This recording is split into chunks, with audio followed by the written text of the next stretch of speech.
자, 이거는 이제 여러분 이해하기가 쉬워요. 자, 우리가 물건을 바깥에 있는 대상을 봤어요. 근데 대상, 저기 뭐가 있다? 이제 제 앞에 여기 컴퓨터가 있어요. 여기 컴퓨터가 있다 했는데 내가 아는 컴퓨터는 뭐예요? 저 바깥에, 나하고 떨어진 저 바깥에 있는 컴퓨터예요. 내가 인식한 내 안에 맺힌 컴퓨터예요. 그게 인식 내의 객관이라는 말이 그 말이에요. 그러니까 이제 계속 카메라 얘기를 했잖아요. 카메라가 피사체를 찍었는데 상부는 저 밖에 있는 피사체가 아니라 영사막에 찍힌 거, 그게 상분이에요. 그럼 우리가 알 수 있는 거는 뭐뿐이에요? 우리가 인식하는 거는 그 상분을 인식하는 거지 실제 저 바깥에 있는 피사체를 객관적으로 인식하는 게 아니다 이 말이에요. 그게 의식 내의 객관이라는 말이에요. 요것만 이해하면 상분은 끝이에요. 그래서 그거를 리미다라고 해요. 금강경에서 그 얘기할 때 리미다가 결국은 실제 바깥에 있는 객관적인 외계의 실제가 아니고 바깥에 있는 게 내한테 들어와서 나에게 파악된 나의 이미지일 뿐이라는 거예요. 그러니까 경상이란 말이 아주 이해가 하기 쉽죠. 거울에 비친 상이에요. 거울에 비친 상. 비슷하게 해요. 우리 거울에 물건을 비추면은 실제 물건은 여기 있지만 거울 안에 물건이 유사하게 그대로 비치잖아. 그러니까 거울 안에 실제 물건이 있어요, 없어요? 없듯이 우리가 이해하는 상분이라는 거는 그 경상일 뿐이다라는 거예요. 거울에 비친 상과 같은 그거. 그다음 견부는 뭐냐? 능련인데 인식 주관인데 인식의 주관도 마찬가지예요. 이것도 의식 내의 주관이에요. 의식 내의 주관. 그 육식이 나 스스로 나라고 생각해서 내가 판단한다라고 이제 거꾸로 생각하면 돼요. 주관조차도 내가 여기 있어가지고 주관인 게 아니고 어떻게 해서 주관이 만들어져요? 바깥에 뭔가 있죠. 그게 내가 눈이 있으면 눈하고 바깥에가 있고 이거를 인식하도록 하는 식이 있잖아. 안식이. 그러니까 안식과 바깥에 있는 경계가 인연을 맺어서 내가 본다라고 보는 측면, 그게 의식 내의 주관이에요. 그럼 이것도 실제예요? 아니에요? 바깥에 있는 물건이 상분해서 바깥에 있는 실제가 아니듯이 보는 측면도 원래부터 내가 내 안에 존재하는 실제가 아니라 이 말이에요. 바깥에 있는 것하고 식작용이 만들어낸 주관일 뿐이다 이 말이에요. 요거만 이해하시면 상분과 견분, 유식을 이해하는데 90% 이해한 거나 마찬가지예요. 그렇죠. 그래서 유식에서는 기본적으로 세상을 보는 관점이 마음인데 마음은 식이에요. 식은 인식 주관하고 인식 대상이 맞물려져 어우러져 있는 장이에요. 장. 그러면 우리가 인식하는 거는 이제 그림을 그리면 원래 나가 이제 여기 있다고 치고 여기 대상이 바깥에 있다고 치는데 요 두 개가 연결이 돼 가지고 여기 식작용을 통해서 여기에 뭔가 맺혀요. 그러면은 이게 상분이래. 요거는 상분이면서 동시에 이쪽에서 보면 견분이에요.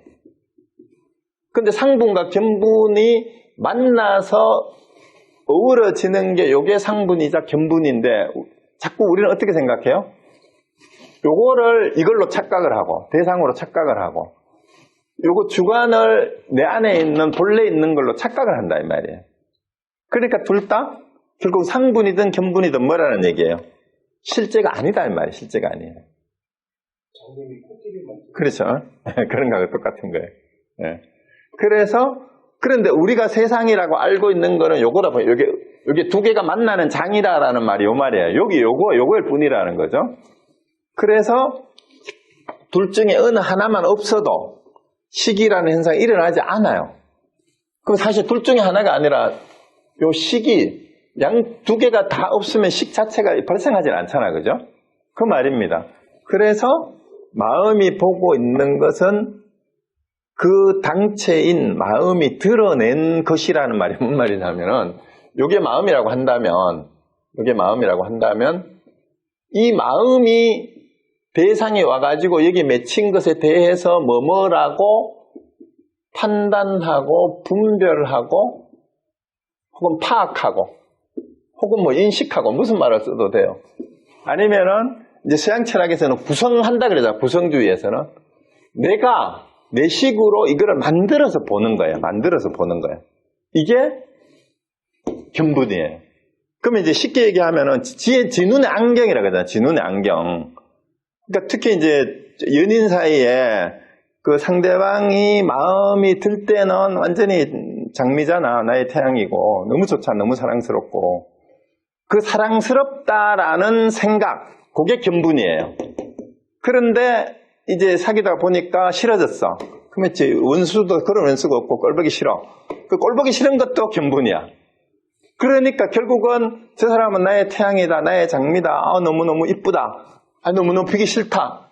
어떤 식으로 판단하든지 간에 그거는 내가 파악한 거고 내가 인식한 거고 내가 구성한 거에 불과하잖아. 내가 그거를 그렇게 이름 붙인 거에 불과하잖아요. 그게 견분이에요. 그 상분을 착각하는 거지. 그래서 세상은 그런 거다라는 거예요. 세상은.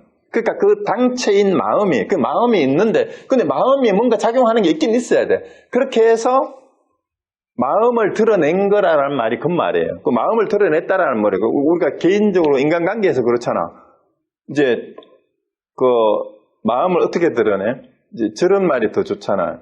그 남자가 은근히 여자한테 수작을 붙이면서 뭐 하려는 마음을 드러냈다라고 했을 때 그 마음이 드러나는 거하고 똑같은 거예요. 우리가 세상을 볼 때도 그렇다라는 거죠. 세상이 좋다. 세상이 영 힘들다. 낙관적이다, 비관적이다 하는 것도 세상은 낙관적이지도 비관적이지도 않아요.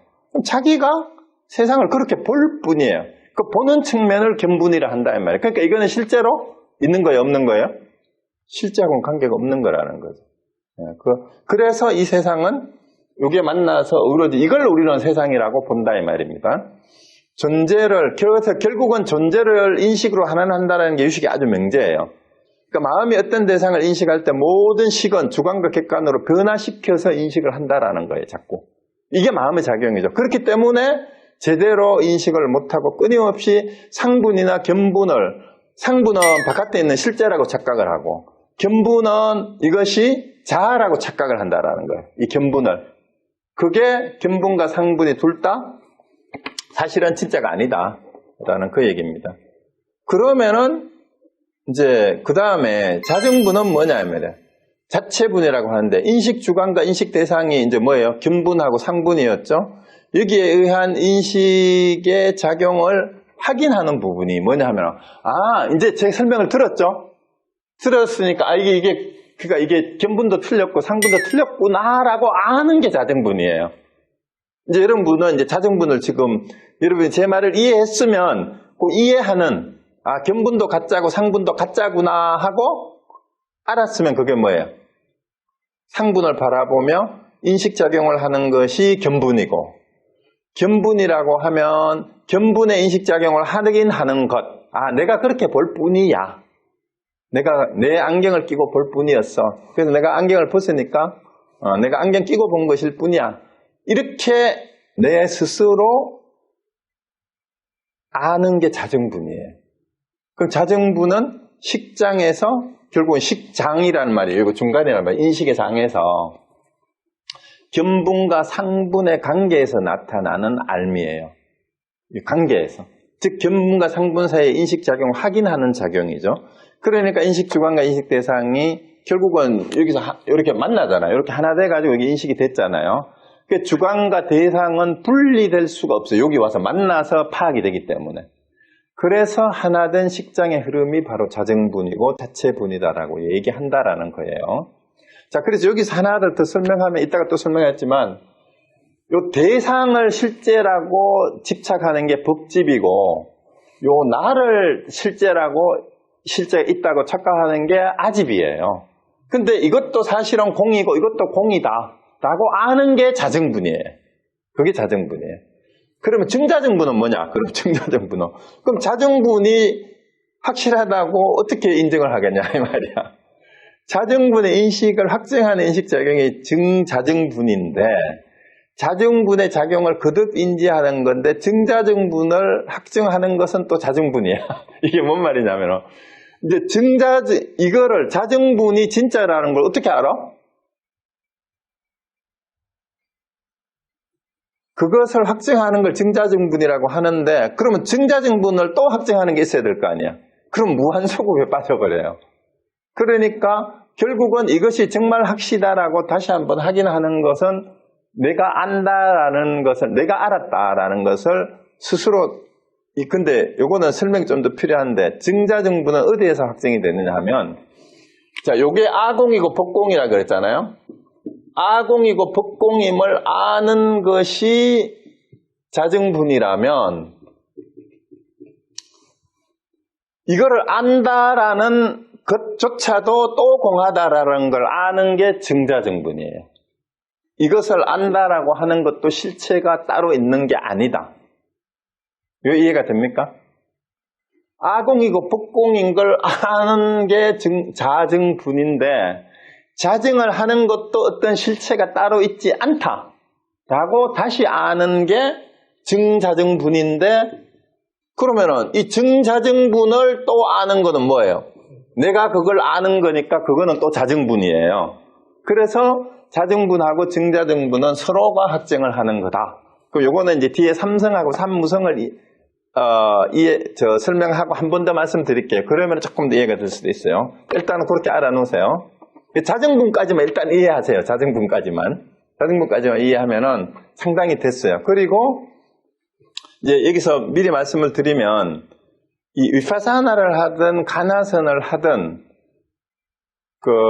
지도하는 스승이 점검을 해가지고 확인을 시켜주는 부분이 바로 자증분을 확인시켜주는 거예요. 서로가 개합한다 그러잖아. 네 마음이 네가 이렇게 하는 게 수도를 하는 과정이 이렇게 했구나. 이게 무슨 뜻인지 답을 해봐라. 하고 아는 특히 가나선에서 하두의 답은 전부 자증분이에요. 자증분이고 그럼 이 자증분이 실제 답인 줄을 어떻게 확인하느냐 하고 다시 되물어서 한 번 더 물어주는 게 증자증분이자 혹은 격의도리, 격의하등 어떤 것이 붙여나 똥막대기다 했을 때 그거를 알려주는 게 증자증분이라 할 수 있습니다. 그렇게 보시면 돼요. 그래서 하두의 할구가 다 자증분과 증자증분이다라고 이해하시면 됩니다. 자, 그래서 이거를 이해할 수 있는 하두가 있어요. 그게 유명한 금강경 예리실론분의 사국에 바로 범소유성 계시면 학견지성 직견열애인데 무릇 있는 바상은 이 모두 후망하니 만일 모든 상을 상 아니라 보면 곧 열애를 본다. 열애를 보는 것, 그것이 자증이에요. 자증분이에요. 열애를 볼 때 번개불 이상으로 더 빠르게 보는 동시에 열애를 바로 보는 법을 한 글자를 가려보라.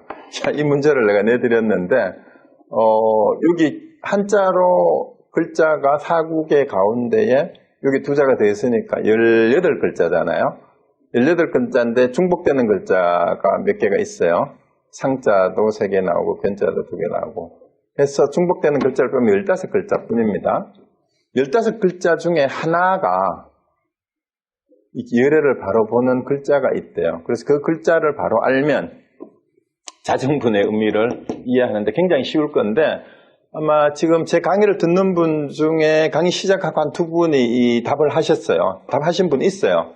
제가 이 말씀 드리는 거는 답을 안 하신 분은 누구나 할 수 있으니까 한번 해보시라는 거고 그 다음에 이 강의 하기 전부터 저하고 같이 공부를 하신 분들이 몇 분 계시는데 2-3분이 더 계세요. 그러니까 여기 계시는 분 중에 한 5분 정도는 이미 이 답을 알고 있습니다. 그래서 이게 하두인데 유명한 하두인데 금강경 전체를 대신하는 하두라 그랬어요. 요 글자를 모르거든 금강경을 아는 게 아니라고 생각하라고 그랬죠. 그런 유명한 하두인데 어떻게 열애를 바로 볼 수 있는지 자증할 수 있는 게 여기 있습니다. 그래서 한번 도전해 보세요. 정말로 자증분이 이해가 됐다 싶으신 분은 이걸 그대로 외우시면 됩니다. 이거를 스크린 캐치를 해 놓으시든가 해가지고 스크린샷 하시면 되죠. 전화기로 보시는 분은 그렇게 해서 이 답을 한번 찾아보시면 자증분의 의미, 이 상도 나왔잖아요. 이게 상분이에요. 범소 유상이 상분이고 이것이 허망하다고 보는 게 이게 자증분이에요. 사실은. 그 약견재상 비상 모든 상을 상이 아니라고 보는 거 상이 법공이라고 보는 게 이미 자증분이죠. 그러면 열애를 볼 수 있다 그러잖아요. 열애를 볼 수 있다. 그게 자증분이죠. 자, 그 다음에, 그런데 왜 그럼 우리는 자꾸 우리 생각에, 인식에 착각이 자꾸 일어나고 제대로 보지 못하냐, 이 말이에요.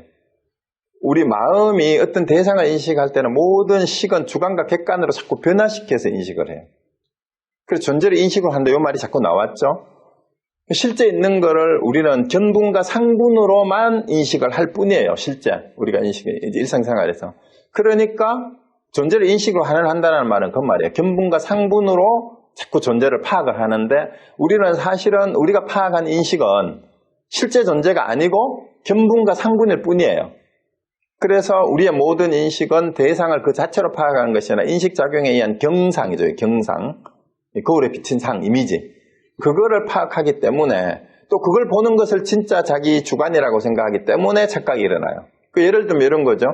새끼줄을 뱀으로 보는 경우나 빨래를 이제 밤중에 유령으로 보는 경우, 이런 경우가 이제 어디에 해당이 돼요? 새끼줄이 밖에 있는 실제잖아요. 빨래가. 근데 우리가 착각을 해가지고 뱀이나 유령으로 보는 비춰진 그 순간에 그게 상분이에요. 뱀이나 유령이. 근데 그렇게 보면서 보는 측면을 저거 뱀이야 유령이야 라고 판단하는 게 뭐예요? 그게 견분이에요. 이해가 됐죠? 그럼 어느 쪽도 둘 다 상분, 견분 둘 다 틀렸죠? 근데 알고 보니까 뭐예요? 알고 보니까 뱀이 아니고 유령이 아니구나라고 깨달으면 뭐예요? 그게 자정분이죠. 네. 그러니까 예를 들면 그런 겁니다. 자, 그래서 모든 인식은 아레아식의 전변에서 생긴다 그러는데 착각이 일어나는 이유예요. 전변이 이제 아레아식이 변해서 인연변과 분별변이 있는데 인연변하면 인과 연에 의해서 변화하는 거. 그러니까 인하고 연이 바뀌면은 계속해서 대상에 대한 판단이 바뀌어요. 조건이 달라지거나 어떤 보는 나의 주관이 달라져도 바뀌고. 그러니까 내 앵글이, 내 각도가, 이게 인이 달라진다는 말은 내가 안경 색깔을 바꿔 끼면은 다르게 보이잖아. 근데 연이 바깥이 달라져도 또 다르게 보여요. 근데 어쨌든 인과 연은 항상 만났을 때 여기 그림에서처럼 서로 의지해서 파악이 될 뿐이잖아. 요거 때문에 변하고 분별변은 그거를 종합해가지고 판단하는 육식의 작용이에요. 육식의 작용 때문에 또 자기가 이제 다른 식으로 인식하고 판단하는 거죠. 그게 요별하고 분별하는 거죠. 이것 때문에 아레아식은 자꾸 바뀝니다. 인식에 왜곡이 일어나고 착각이 일어나요. 제대로 보지 못하는 이유가 그 말이다 얘기죠. 자, 그 다음에 마음의 세 가지 특징 존재 양식이라고 해서 변계, 소집성, 의탁에서 운성실성. 이게 뭔 말이냐 하면은요, 이게 일체 존재의 모습이래. 또 마음의 세 가지 존재 양식인데 이게 뭐냐 하면 변계라는 말이 먼저 뭐냐. 이제 요거를 이제 뒤에가 설명하는데 요거 일단 설명이 삼성은 수행자가 알아야 할 모든 알의 특성이라는 뜻이에요. 이 세 가지 특성을 알아야 세상을 자기 마음을 제대로 알 수 있다 이 말입니다. 그래서 소지법이라고 해요. 그러니까 어떤 것이 물든 거고 어떤 것이 깨끗한 거고 어떤 것이 온적 오염이 잡탕이 된 건지 어떤 것이 깨끗한 건지 이거를 알아야 왜 그래요? 마음이 어떤 부분이 물든 마음이고 어떤 것이 깨끗한 마음인지 알아야 수행을 할 거 아니에요. 이걸 찾아가는 과정이 이걸 바로 알면은 이제 수행이 되는 거예요. 그래서 이제 그런데 이게 전부 그 의지하는 바가 아레아식이기 때문에 아레아식을 알아야 또 이 마음을 제대로 알 수 있다 이 말이에요. 그래서 소지이라고 하는 이유도 그거고요. 아레아식은. 그럼 변계소집상은 뭐냐 하면은 변계라는 말은 개탁이라고 읽어요. 있잖아요. 도자를 읽지 않고. 개탁이라는 말은 자꾸 계산한다라는 뜻입니다. 계산. 잔머리 굴린다라는 뜻이에요. 두루 개탁한다는 말은 요리조리 여기저기서 옆머리 굴리고 저머리 굴리고 이 잔머리요. 이 개탁입니다. 요리조리 따지고 계산하는 거. 완전히 이제 영어로는 이렇게 번역하는 fully conceptualized imaginary nature. 완전히 자기가 개념화해가지고 자기 상상 속에서 구성한 이게 착각이에요. 집착이고 망상이죠. 이렇게 개념화된 대상을 외계에 실제한다고 상정하는 것. 즉 우리가 이름 붙인 것일 뿐인데 그 이름을 실제로 착각하는 게 이게 변계소집성이에요. 요리조리 따지고 계산하고 분별해가지고 그것이 진짜라고 집착하는 성질. 이게 뭐야? 내가 분명히 봤다라고 자꾸 주장을 하잖아요. 그럼 네가 본 게 뭔데? 그럼 자기가 본 거는 착각일 뿐인데 자기가 보는 세상을 진짜라고 생각하는 거, 자기 생각이 옳다라고 생각하는 거, 이게 전부 변개소집성이에요. 그 다음에 의탁이성은 뭐냐면 다른 것에 의지하여 일어나는 거예요. 이게 이제 연기설을 알면 다 되죠. 실제로는 모든 게 연기에 의해서 일어나는데 연기에 의해서 일어난다라는 것만 알면은 뭐가 돼요? 집착을 안 해줘요, 벌써. 그죠? 이게 홀로 있는 것이 아니구나. 뭔가 인연에 의해서 연기되어서 일어나는 것이다라는 걸 알게 되면 이미 공도리를 아는 거예요. 그걸 알고 나니까 뭐예요? 원래가 원만한 거다. 원성실성. 이게 원만, 성취, 진실이라는 뜻이에요. 그러니까 알고 보니까 우리의 마음이라고 하는 것은 원래 완전히 성취되고 원만하고 진실한 거다라는 것을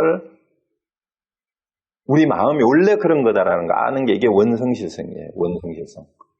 그래서 이 원성실성이 바로 우리의 마음의 본래 바탕인 줄 알면 그것이 원만히 성취가 되는 거고 그게 진짜라는 겁니다. 그런데 이렇게만 여기까지만 얘기를 해놓으면 어떻게 돼요? 그 원성실성이 그런 불성이고 뭐 그런 거잖아요. 본성이고 본래 면목이고. 그럼 이것이 있다라는 얘기냐? 이게 있다라는 얘기면 그럼 이게 결국은 실제 한다라고 믿으면은 또 무아사를 입어야 되는 거 아니냐? 또 이렇게 이제 주장할 거 아니야, 그죠? 그래서 아니라고 하는 게 삼무성설이에요. 그런 게 아니야. 삼성인 변개소유성, 의탁에서 원성실성은 자성이 없다. 이게 삼종 무성설 혹은 삼무성설이라고 해요. 삼무성. 그 삼무성은 뭐냐? 상무성, 생무성, 승이무성 이런 뜻이에요. 삼무성은 결국은 삼성을 부정함으로써 앞에서 얘기했던 삼성이 변개소유성, 의탁에선 원성실성도 자성이 없다. 결국 일체 개공이다라고 다시 천명하는 게 삼무성설이에요. 그래서 삼성은 이제 뭘 나타내는 거냐 하면 마음에 의해 전개되는 현상을 표현하기 위해서 삼성을 설명한 거예요. 우리가 이제 이 세상을 설명하는 게 변개소집성하고 의탁이성으로 인해서 이 세상이 다 이렇게 나타나 보이는 거야. 그리고 그것이 원만하게 이렇게 원성실성에 의해서 이 세상이 두루 있는 거다라고 설명을 하면 또 그것이 진짜인 줄 아는데 사실은 그런데 그거는 자성이 있는 게 아니다. 그래서 이 삼성과 삼무성의 교리가 바로 유식사상의 근본 성격이에요. 유식사상이 불교의 무아무자성의 전통을 그대로 이어받고 있다는 거 바로 삼무성설에 와서 다시 보여주죠.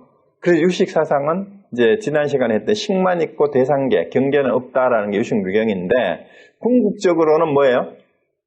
식만 있다라고 자꾸 얘기하니까 이 식이 그럼 본성이냐 자성이냐 그럼 무아사를 입어야 되는 거 아니냐 뭐 윤회의 주체라며 또 이런 식으로 자꾸 따지니까 그 식마저도 사실은 없어요 라고 하는 게 무식무경이라고 식도 없고 대상계도 없다는 입장에서 다시 한번 주장하는 게 삼무성설이에요. 그게 결국은 공사상을 그대로 계승했다고 볼 수가 있죠. 그래서 이게 그럼 삼무성이 뭐냐 하면 상은 형상과 특질을 가진 존재는 본래 자성이 없다. 이건 이해가 됐어요. 변개소집성을 부정하는 거죠. 상이라는 거 원래 자성이 없어. 그러니까 변개소집에 의해서 파악된 일체상은 자성이 없는 거니까 변개소집성 자체가 이거 왜곡된 상이다. 성질이다 이 말이고요. 결국은 풍경을 망서 집착해서 번뇌에 의해서 일어난 게 변개소집성이니까 이거 허구다 이 말이고 생무성은 인연 따라 생겨나는 것도 찰나생 찰나멸이라고 설명하지만 사실은 그것도 자성이 없다라는 거예요. 의탁이성은 이제 인연에 의해서 연기에 의해서 생겨나지만 모든 연기적 존재는 자성이 없다 이 말이고요.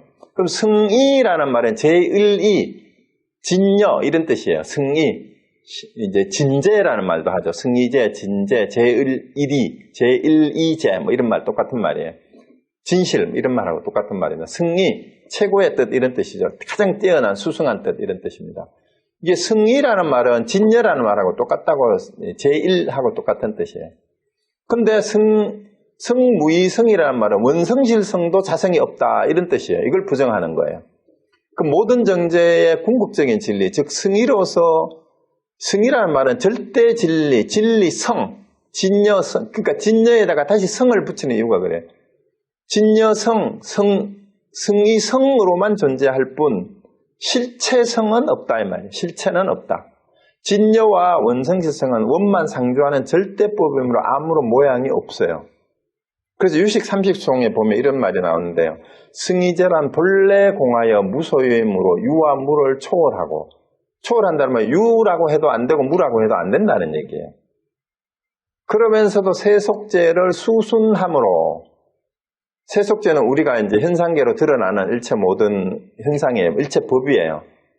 이거를 그대로 함께 따라 있기 때문에 이거 하나 거스름이 없어. 그렇기 때문에 승이라 하는 것이고, 굳이 말하자면 무자성이다. 무자성이란 말이에요. 그래서 승의무성이란 궁극적으로 무자성이라는 의미로 원성실성은 근본적으로 자성을 갖지 않는다라는 뜻이 이제 이 말입니다. 자, 그래서 여기까지 하고 나면 앞에 사분설하고 요 관계를 다시 설명을 한번 해드릴게요.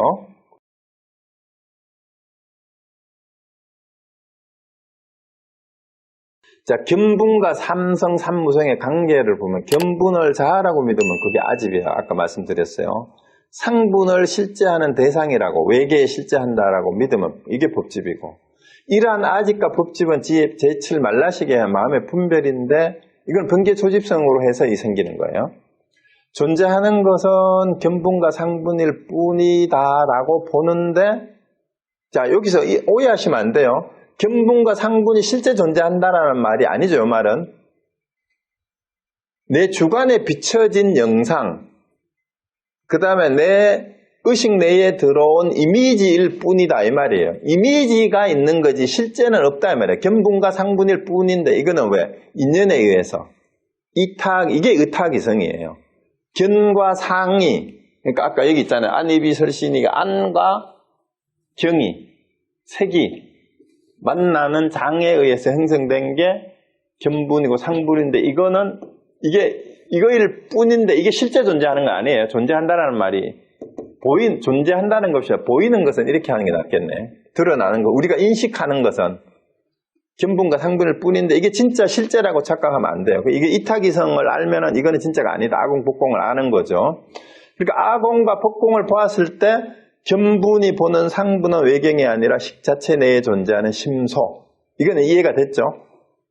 견분이 보는, 이제 아공하고 법공이라는 걸 알았을 때는 뭐예요? 견분이 보는 상분, 대상은 이미지일 뿐이죠. 외경의 실제 존재가 아니라 식 안에 마음에 비친 바, 이게 심소예요. 심소. 그것이기 때문에 이걸 아는 것이기 때문에 이게 자증분이에요. 아, 이거는 마음에 비친 것일 뿐이구나 하고 깨달아 아는 게 자증분. 근데 자증분이 원성실성이면서 삼성이 모두 자성이 없다는 삼무성을 아는 것이 증자증분이에요. 그 자증분이 원성실성이란 말은 원래 있는 그대로 원만하게 이걸 보는 거죠. 원만하게 본다는 말이 뭔 말이에요? 아공과 견분과 상분을 공이라고 보는 것이 원성실성이고 자증분인데 이 자증분인 원성실성조차도 따로 실체가 없다, 자성이 없다라고 아는 게 증자증분이에요. 그런데 이 증자증분을 확정하는 것이 자증분인 것은 결국은 원성실성도 궁극적으로 무자성임을 스스로 아는 것. 그러니까 자증분이 증자증분을 다시 확정할 뿐이다라는 거. 요거를 이해를 잘 하시면 헷갈릴 게 하나도 없습니다. 근데 이게 아직 용어가 헷갈리면은 곤란해요. 자, 이렇게 하고. 그래서 요거를 얻기 위해서, 증자증분을 얻기 위해서 하는 공부가 수행이 바로 보살의 수행이에요.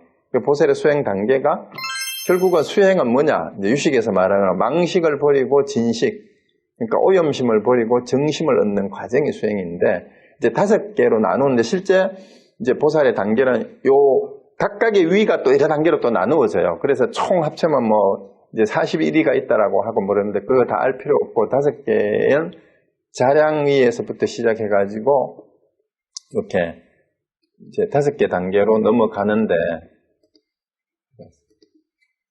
이제 자량위 다음에 가횡위, 그 다음에 통달위, 수습위, 부경위 이렇게까지 가요. 이렇게 가는데 이제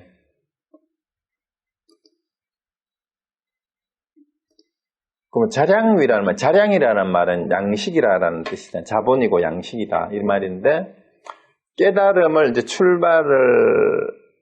깨달음을 향한 수행의 여정에 이제 들어가는데, 자, 그때 수행을 하기 위해서 필요한 자산, 양식.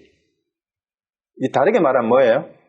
깨달음을 얻기 위한 수행을 하려면 수행자로서 갖춰야 될 기본적인 차질이 필요하다 이 말이에요. 자세. 그게 뭐냐? 첫 번째로 드는 게 선우예요. 선우가 뭡니까?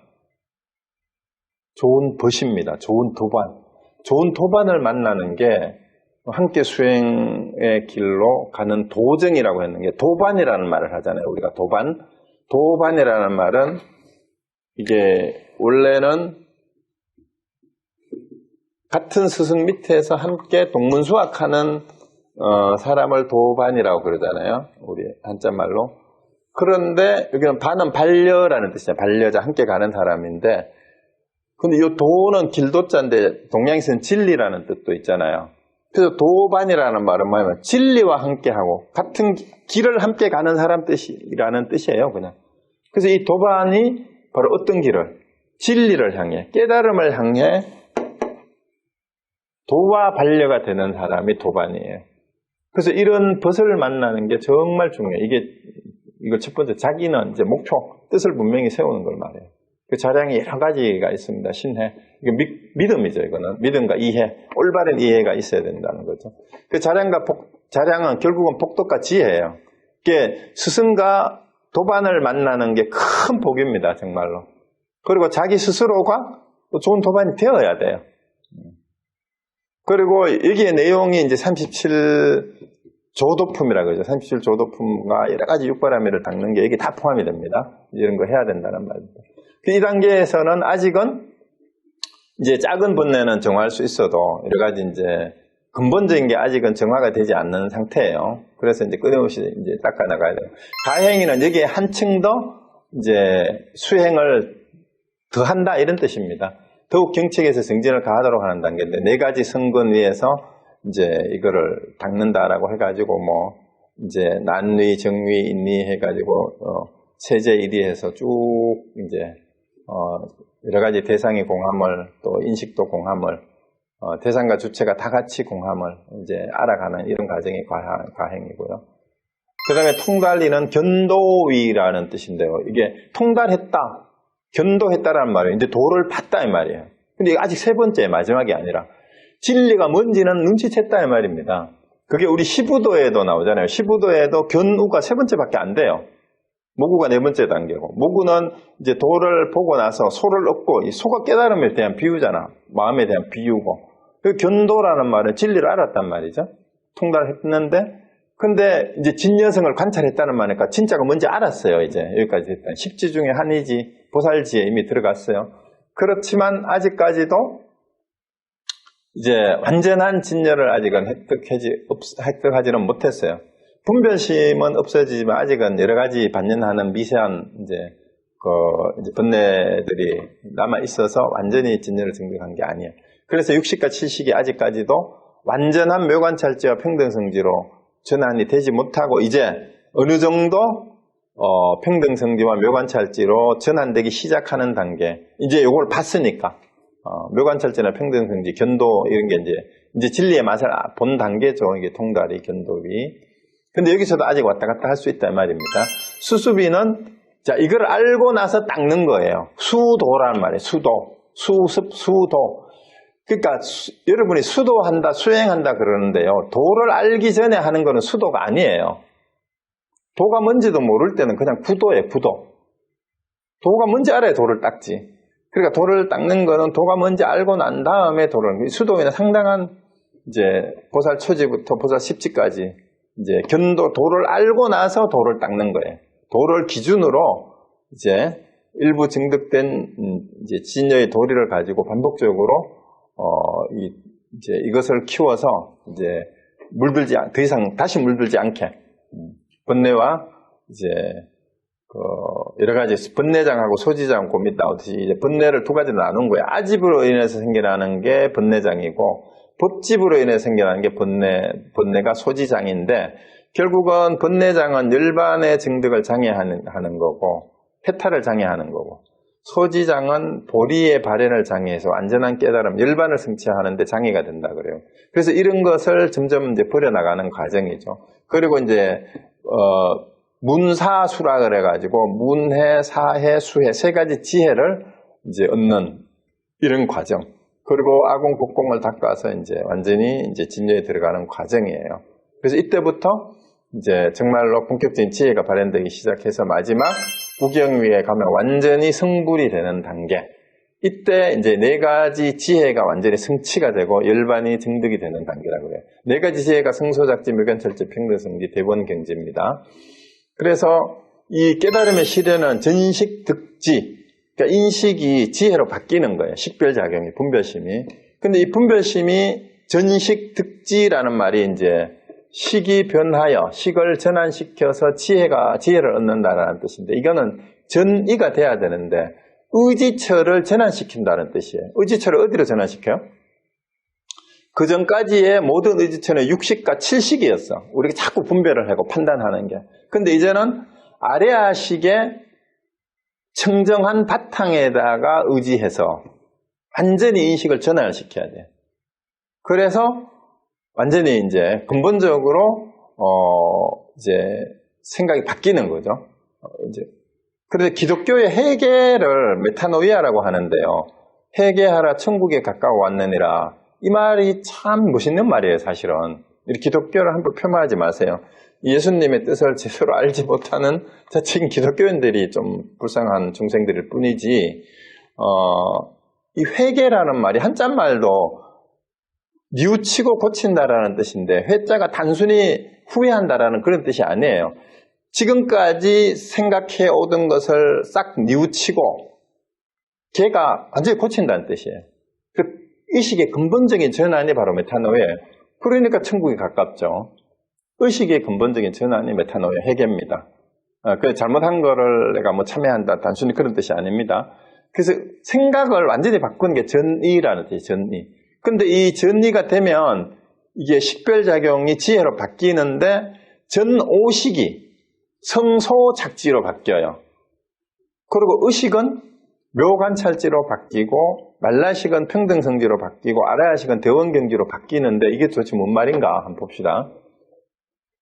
자, 전오식이 성소작지로 바뀐다 그러는데 유루의 오식을 전환하여 얻는 무루의 지혜라는 말인데 유루의 오식이란 말이 뭐냐 하면 안입이 설신이 바깥의 대상 경계를 만나서 자꾸 자기식으로 경상을, 이미지를 진짜라고 착각하는 그게 유루의 오식이에요. 유루라는 말은 번뇌가 있는 이 말이에요. 번뇌가 있는 5가지 우리 감각기관의 인식작용이라는 말이에요. 이것이 완전히 바뀌면 어디에 전환을 해요? 근거를 해요? 청정한 아래아식의 바탕을 두고 오식을 작동을 하면 이 말이에요. 그게 전리가 되는 거예요. 그러면은 성소작지라는 말이 뭐예요? 짓는 곳마다 지혜를 이룬다 이 말이에요. 그러면 오식이 색깔을 보든 귀로 소리를 듣든 코로 냄새를 맡든 입으로 맛을 보든 그 인식작용이 착각인 줄 알고 완전히 이것이 공하다라는 걸 알아서 여기에 끄달림이 전혀 없으면 뭘 하든지 그것이 지혜다 이 말이에요. 제대로 알면. 위파사나의 궁극이 이거예요. 성소작지를 모르고 위파사나 한다라는 말 함부로 하면 안 돼. 왜? 눈으로 볼 때 보는 줄 아는데 그 보는 것이 상분인 줄 알아야 돼. 소리를 들을 때도 그 듣는 것이 상분인 줄 알아. 소리를 듣고 자기한테 좋은 소리를 들으면 어떻게 돼요? 좋다고 그러고. 자기가 듣기 싫은 소리 들으면 싫다고 그러고.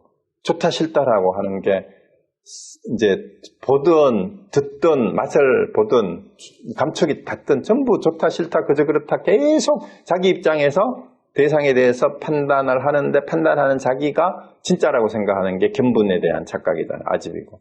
그런데 그것이 둘 다 아니다라고 딱 알면은 보고 듣고 맛보고 몸에 느끼는 게 전부 다가 뭐예요? 다 지혜지. 그건 성소작지. 이것에 본원에 해야 할 일을 마치는 지혜니까 이 단계에 간 사람이 배고프면 밥 먹고 뭐예요? 목마르면 물 마시고 하고 싶으면 하는 대로 다 하면 돼. 꼴리면 꼴리는 대로 하고. 제가 속어를 써서 안 됐는데 좀 이해를 제대로 하기 위해서. 성소작지에 다다랐을 때 도인들이 하는 얘기가 졸리면 자고 배고프면 밥 먹는다예요. 왜? 그게 오감이 작용하는 거잖아. 그 작동하는 그것이 지혜로 다 전환된 상태란 말이에요. 그게 성소작지죠. 그러니까 오식의 감각작용의 상태가 변화되어 여러 가지 신구이 삼업이잖아요. 신구이 삼업은 여러 변화신업의 중생을 제널리 이롭게 하는 단계가 이때가 돼야 된다면. 이거는 성불이 돼야만 되지 그전에 안 돼요. 그게 안 된다. 그러니까 함부로 오식이 그러니까 오식이 전환되면 바로 성소작지가 돼요. 그럼 그게 부처가 된다 이 말입니다. 그러니까 그 다음 또 보세요. 묘관찰지는 육식에서 전환이 돼요. 육식도 여러 가지가 오염이 됐잖아요. 번뇌망상, 온갖 분별, 망상이 묘별하는 게 육식이 제일 골치 아파요, 사실은. 근데 이것이 어떻게 전환이 되냐면 통달위라는 말이 견도위라 그랬잖아요. 견도. 그러니까 도를, 진리를, 진여를 보는 데서부터 일분을 얻고 그 다음에 완전히 성불할 때 돼서 완전히 이제 이걸 얻는데 묘관찰이라는 말을 잘 보세요. 묘는 불가사의한 하다라는 것의 형용사라고 보면 돼요. 묘하다. 이게 불가사의한 힘의 자제, 관찰은 모든 법을 관찰하여 정통하는 거니까 이제 육식이 모든 것을 있는 그대로 꿰뚫어 보는 것을 말하는 거예요. 묘관찰지는. 그래서 의식에서 개별적인 개념적인 인식 상태가 변화되어서 이제 언어나 개념이 작동돼 가지고 일으키는 착각을 완전히 벗어난 상태예요. 그래서 모든 사물을 자체상과 보편적인 특질이 있는 그대로 관찰하는 거.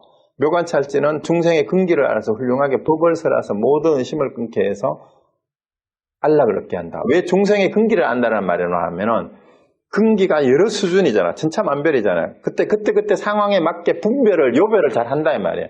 그래서 분별은 무르의 분별은 망상이지만 무르의 분별은 밝게 분별하는 거예요. 그렇게 해서 근기를 알아서 묘하게 관찰해서 제대로 관찰했기 때문에 어느 것이 진짜고 어느 것이 진짜가 아닌지를 잘 알아서 관찰하는 모든 걸 있는 그대로 보는 거. 그렇게 통찰하는 게 바로 육식이 전환이 됐을 때 얻는 묘관찰지다 이 말이죠. 그 다음에 평등성지는 뭐냐면 칠식이 아집이라 그랬잖아요. 아집. 아예식이라 그랬는데 자아의식인데 이거를 내려놓으면 나와 너가 없는 자리로 가는 거예요. 그게 평등성의 진여. 그래서 진여는 일체체성이 평등해서 일체법에 들어함으로 평등성이라 한다. 이게 지혜하고 같이 되니까 평등성지라고 해요. 말라식이, 칠식이 자꾸 자아집착작용해서 자꾸 차별을 하는데 나하고 남을 자꾸 구별을 하잖아. 제일 문제가 뭐예요? 이 세상의 모든 게 나하고 남을 구분해서 차별심이 생기는 게 모든 차별의 시작이고 모순과 대립과 갈등과 전쟁까지도 자아 집착작용 때문에 생기는 거잖아요. 우리가 선이고 내가 선이고 너는 나쁜 놈이야. 네가 틀렸어. 이게 집단화된 게 집단 갈등이고 전쟁이잖아요.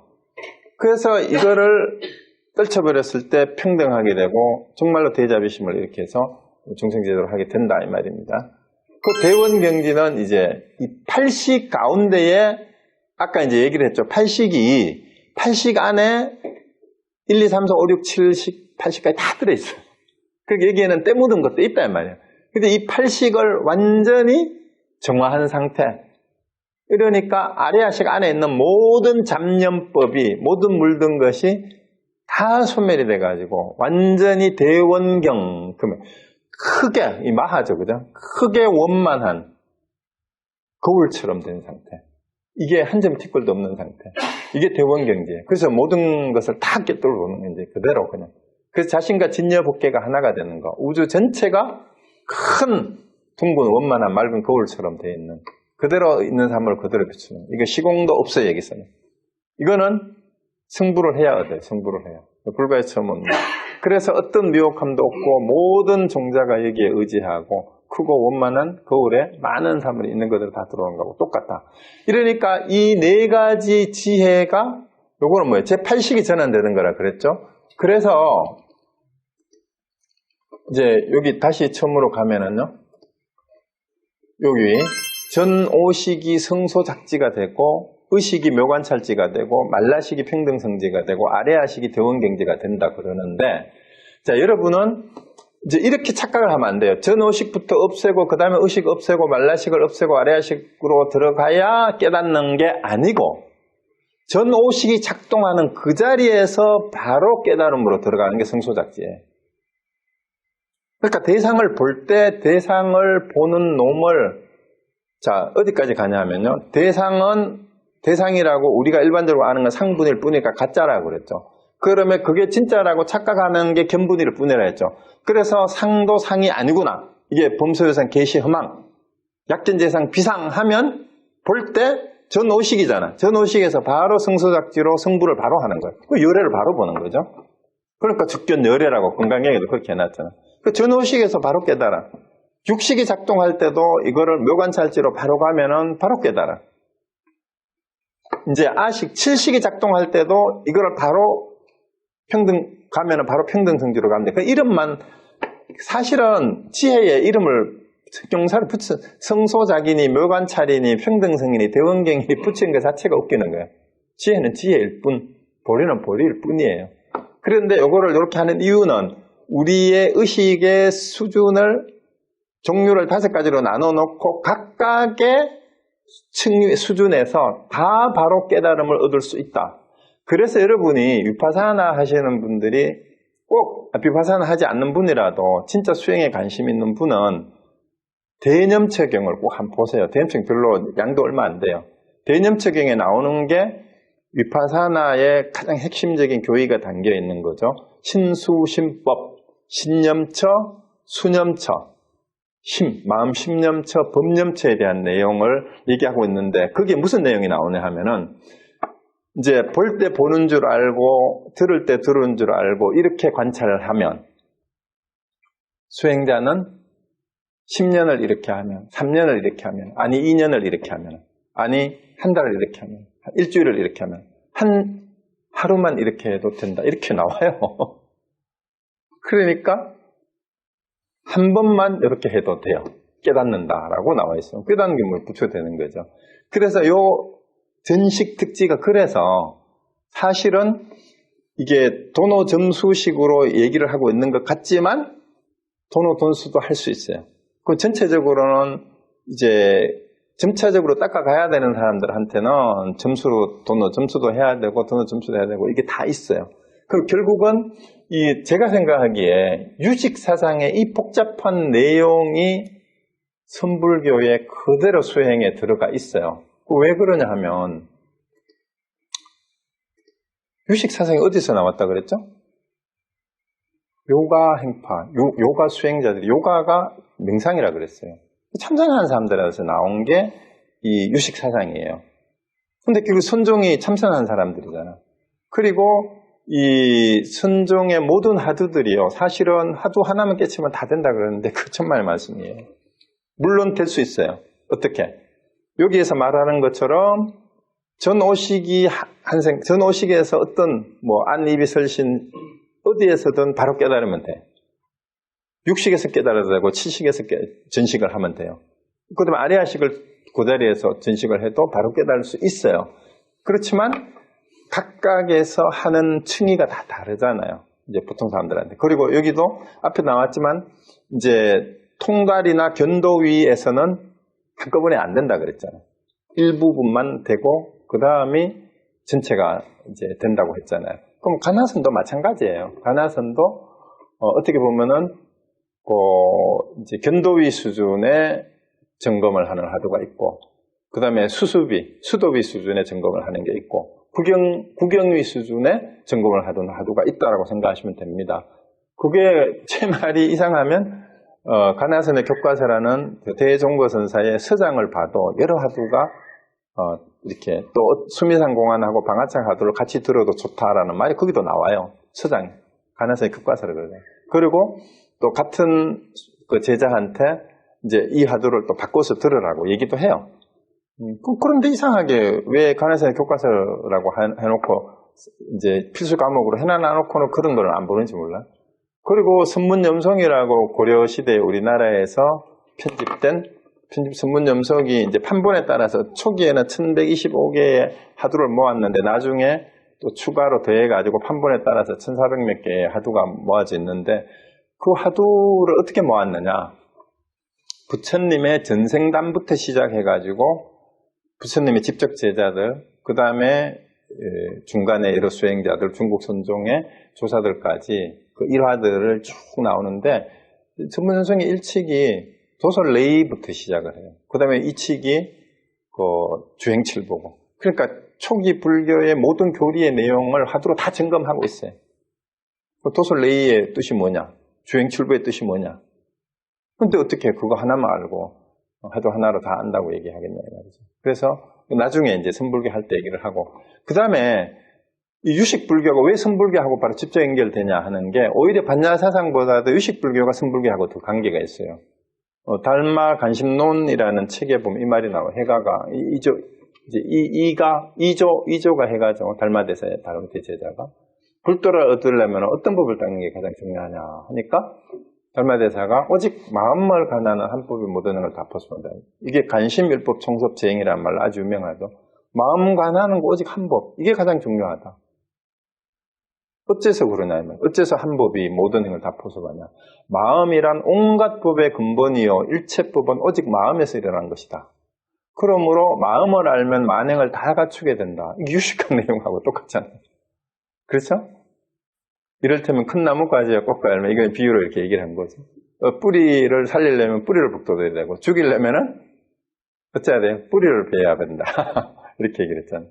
그래서 만약 마음을 알아서 도를 닦으면 노력은 적게 들어도 쉽게 이루어질 것이요. 그 마음을 알면 만약 마음을 알지 못하고 도를 닦으면 헛수고만 하고 이익은 없으리라. 그러므로 모든 선과 악은 다 자기 마음에서 생겼으니 마음 밖에서 달리 구하면 끝내 옳지 않음을 알아야 한다.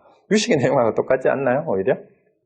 그래서 마음이 부처다라고 얘기하는 거고 일체법이 다 일체유심조라는 함경 내용도 마찬가지입니다. 자, 그래서 오늘 시간이 어떻게 됐나요? 좀 많이 갔는데 유식의 내용을 용어에 헷갈리지 마십시오. 용어에 헷갈리지 말고 마음에서 모든 게 생겨나는데 마음에서 생겨나는 과정을 세분화해서 설명한 것뿐이다 이렇게 생각하시면 돼요.